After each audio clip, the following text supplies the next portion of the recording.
Hola amigos, Nayeli de LA Crafts. Hoy vamos a hacer este hermoso centro de mesa perfecto para boda. Para nuestro centro vamos a ocupar una esfera de flores, medias perlas, flores sueltas y una copa de martini de plástico. Nuestro primer paso es tomar las medias perlas y decorar nuestra copa.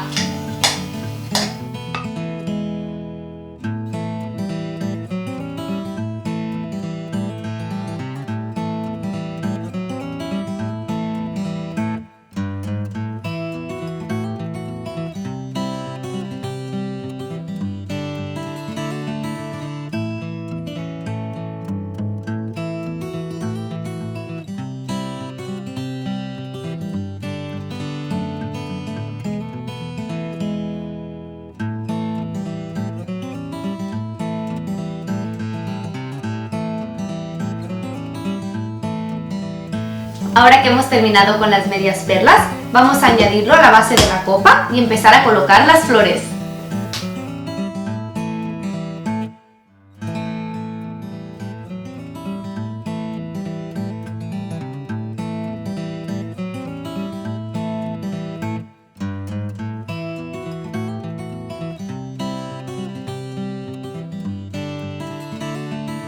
Ahora que hemos terminado de añadir las rosas sueltas, vamos a añadir nuestra esfera de flores.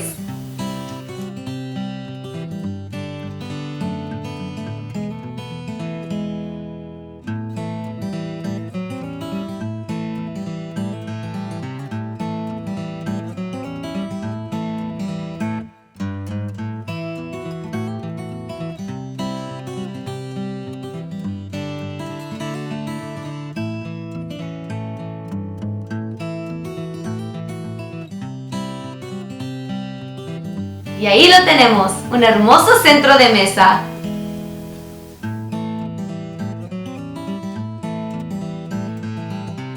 No olviden suscribir para nuevos videos cada martes y viernes. Visiten Facebook o lacrafts.com para todos los productos que usamos y si tienen preguntas o sugerencias, dejen un comentario.